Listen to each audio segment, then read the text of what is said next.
Hello అండి. Welcome back to my channel. అందరూ ఎలా ఉన్నారు? సో, ఇవాల్టి వ్లాగ్ ఏంటంటే జస్ట్ ర్యాండమ్ వ్లాగ్ అనమాట. సో, మీకు ఈ వీడియోలో మా హస్బెండ్ అయితే వైజాగ్ ఎళ్లారు. సో, ఎందుకు, ఏంటి అనేది నేను ఈ వ్లాగ్‌లో మీతో షేర్ చేసుకుంటాను. సో, వీడియోని ఎండ్ వరకు చూసేయండి. సో, వైజాగ్ వెళ్ళడానికి కాస్ట్ ఎంతయింది? అండ్ అక్కడ మ్యాచ్ చూడడానికి కాస్ట్ అయింది. ప్రీ బుకింగ్స్ ఎలా చేసుకున్నారు? అనేది మీకు ఈ వ్లాగ్‌లో నేను మీతో షేర్ చేస్తాను. సో, ఫస్ట్ మనకేంటంటే క్రికెట్ మ్యాచ్ అనమాట. సో, మ్యాచ్ బుకింగ్ కాస్ట్ ఎంతయిందంటే అరౌండ్ 4,500 అయిందనమాట విత్ జీఎస్టీ. అంటే ఫస్ట్ ఏం చేయాలంటే మనకి ఒక బుకింగ్ యాప్ అనేది ఉంటుంది. So, district by Zomato app అనమాట. సో, మా హస్బెండ్ అయితే నవంబర్ 30కే బుక్ చేసుకున్నారు. సో, ఎందుకంటే మ్యాచ్ వచ్చేసి డిసెంబర్ 6థ్ అనమాట. India versus south Africa. So, ఆ మ్యాచ్ చూడ్డానికి వైజాగ్ ఎళ్లారు. సో, ఏ స్టాండ్ వ్యూ అయితే 4,000 అనమాట. సో, జీఎస్టీ ఇంకా ఎక్సెట్రా అన్నీ కలిపి మనకి 4,000 అరౌండ్ 4,500 పడిందనమాట. అది కూడా ఎలా అంటే బుక్ చేసుకోవాలంటే ప్రీ బుకింగ్ అనమాట. డేట్, టైమ్ ఉంటుంది. ఆ టైంకి యాప్ ఓపెన్ చేస్తారనమాట. సో, యాప్ అనేది ఎక్కువసేపు ఉండదనమాట. జస్ట్ ఒక 5-10 మినిట్స్ ఉంటుందంటే అంతే. మా హస్బెండ్ సెలెక్ట్ చేసే వరకి ఆల్రెడీ 75 మెంబర్స్ క్యూలో ఉన్నారని వచ్చింది. బట్ మనకి అరౌండ్ 3,000 టికెట్స్ ఇస్తారనుకుంటా. సో, ఇమ్మీడియేట్‌గా ఆ క్యూ టైమ్ వరకి మనము వెయిట్ చేసేయాలి. ఇమ్మీడియేట్‌గా సబ్మిట్ చేశాడు.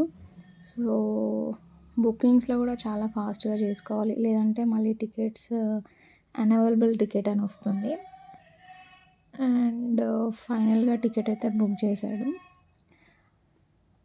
అసలు టికెట్ బుక్ అవుతదో లేదో అనుకున్నాడు. ఎందుకంటే 1 వీక్ బ్యాక్ నుండి బుకింగ్ కోసం ట్రై చేశాడు. బట్ అప్పుడు 7,000 మెంబర్స్ క్యూలో ఉన్నారంట.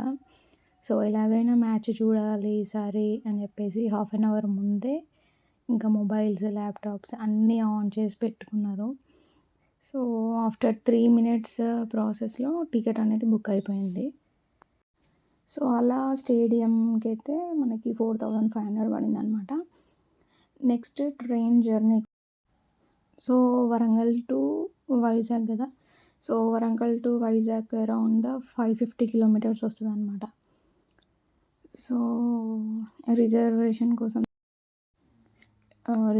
కోసం ట్రై చేశాడనమాట. సో, వీకెండ్ అవ్వడం వల్ల అన్నీ బుక్ అయిపోయాయి. సో, లాస్ట్ ఆప్షన్ తాత్కాల్ కోసం వెయిట్ చేశాడు. ఎందుకంటే 1 డే బిఫోర్ రిలీజ్ చేస్తారు టికెట్స్ అని. సో, ఇక్కడ మా హస్బెండ్ ఫ్రెండ్స్ కూడా వస్తున్నారనమాట మ్యాచ్ చూడ్డానికి. సో, హైదరాబాద్ నుండి ఒకరు, తిరుపతి నుండి ఒకరు. సో, అట్లా 3 మెంబర్స్ కలిసి వెళ్లారనమాట. వాళ్ళు ఆల్రెడీ టికెట్స్ బుక్ చేసుకున్నారంట. సో, మా హస్బెండ్‌ది కొంచెం లేట్ అయింది. సో, 1 డే బిఫోర్ తాత్కాల్ కోసం ట్రై చేశాడు. బట్ అది కూడా ఫెయిల్ అయిపోయింది. దెన్ ఇమ్మీడియేట్‌గా ప్రీమియం తాత్కాల్ చెక్ చేశాడు. సో, ఇందులో మనకి యాక్చువల్ రేట్ కంటే ఎక్స్ట్రా అమౌంట్ ఉంటది. ఇంకా ఎలా అయినా వెళ్ళాలి, మ్యాచ్ చూడాలి కాబట్టి చేసేదేం లేక ప్రీమియం తాత్కాల్ అనేది బుక్ చేశాడు. అది అరౌండ్ నార్మల్ తాత్కాల్ అయితేనేమో 500. బట్ మనది ప్రీమియం తాత్కాల్ బుక్ చేశాడు కాబట్టి అది వచ్చేసి 900 అయిందనమాట. సో, ఫ్రైడే రోజు నైట్ 8:00కి స్టార్ట్ అయ్యారు ఇక్కడ నుండి, వరంగల్ నుండి.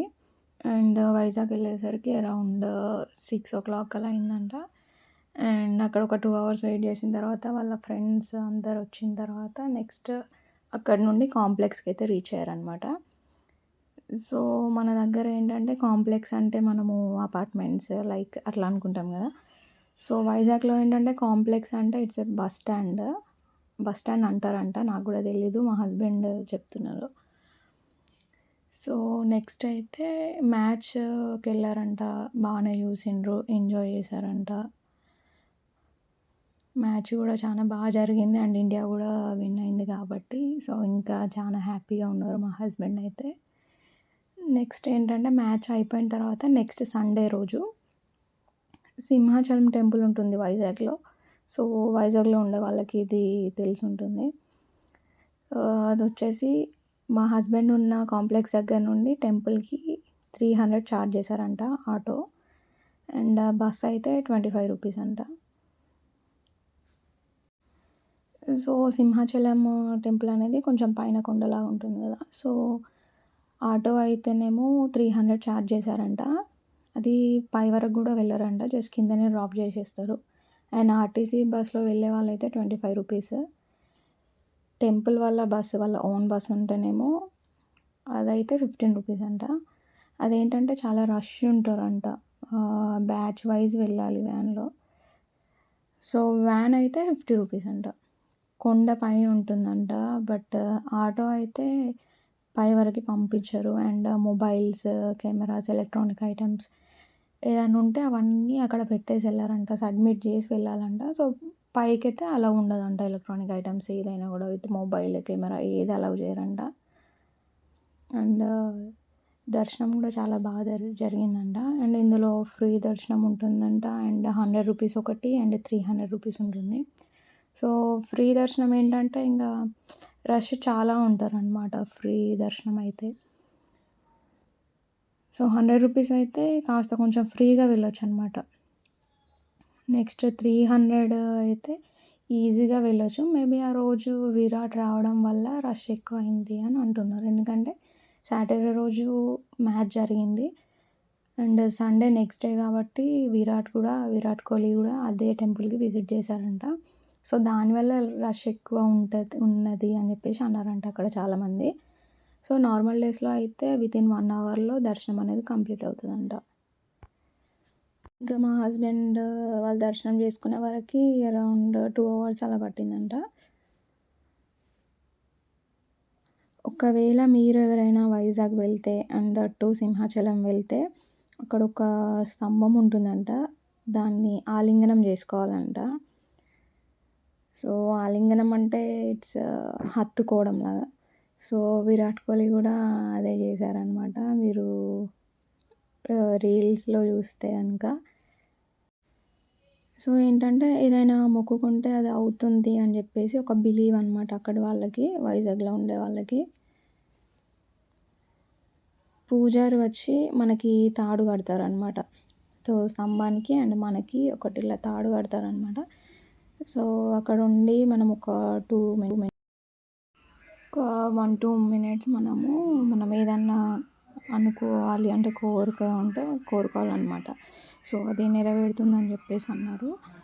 సో నెక్స్ట్ ఏంటంటే ఇంకా మార్నింగ్ దర్శనం అయిపోయిన తర్వాత ఈవినింగ్ అలా బీచ్ కూడా చూసేస్తే అయిపోతుంది కదా, ఇంత దూరం వచ్చామని చెప్పేసి మా హస్బెండ్ అయితే ఇంకా బీచ్ చూడడానికి వెళ్ళారనమాట. సో ఆటో అయితే మనకి 350 రూపీస్ పడింది అనమాట. సో 3 మెంబర్స్కి, వీళ్ళు మా హస్బెండ్ అండ్ ఇంకా ఇద్దరు ఫ్రెండ్స్ ఉన్నారు కదా. సో వీళ్ళ ముగ్గురికి కలిపి అరౌండ్ 350 అలా ఛార్జ్ చేశారంట ఆటో. వన్స్ రీచ్ అయ్యాక ఇంకేముంటుంది, బీచ్కి వెళ్ళిన తర్వాత ఫొటోస్ దిగడము, వీడియోస్. సో కొంచెం అట్మాస్ఫియర్ అనేది చాలా ఎంజాయ్ చేశారంట. అండ్ చాలా నీట్గా క్లీన్గా ఉన్నాయంట వాటర్ కూడా. సో పిల్లలు కూడా చాలా ఎంజాయ్ చేస్తారు. చాలా బాగుంది వెదర్ అండ్ వాటర్ కూడా అండ్ క్లైమేట్ అని చెప్పేసి చెప్తున్నారు మా హస్బెండ్. నేను ఈ వ్లాగ్ ఏంటంటే వెళ్ళొచ్చిన తర్వాత నేను ఈ డీటెయిల్స్ అన్నీ కంప్లీట్గా తీసుకొని నేను మీకు ఇన్ఫర్మేషన్ అనేది ఇస్తున్నాను. సో నెక్స్ట్ ఆ బీచ్ నేమ్ ఏంటంటే ఏదో చెప్పారు, అది రిషికొండ బీచ్ అంట. So one of the famous beach in Vizag అని అన్నారు. So fresh water, fresh climate అని చెప్పారు. సో రూమ్కి అయితే around 300. So hotel staying cost వచ్చేసి పర్ డే 1600 ఛార్జ్ చేశారంట. సో 2 డేస్కి వచ్చేసి 3200 అయిందంట 3 మెంబర్స్కి. అండ్ స్టేడియంకి వెళ్ళినప్పుడైతే కాంప్లెక్స్ నుండి స్టేడియంకి అరౌండ్ 300 ఛార్జ్ చేశారంట. అండ్ ఆర్టీసీ బస్ అయితేనేమో స్పెషల్గా 75 రూపీస్ ఛార్జ్ చేశారు. సో మీకు ఈ వీడియో ఎలా అనిపించింది నా కామెంట్ సెక్షన్లో కామెంట్ చేయండి. అండ్ ఇంకెవరైనా నా ఛానల్ని ఫస్ట్ టైం చూస్తుంటే కనుక please make sure to subscribe if you like my videos. So ఈ వీడియోని అయితే ఇక్కడితో ఎండ్ చేస్తున్నాను. ఐ హోప్ మీ అందరికి అర్థమైందని అనుకుంటున్నాను. So thank you for watching. See you in my next video. Thank you. Bye.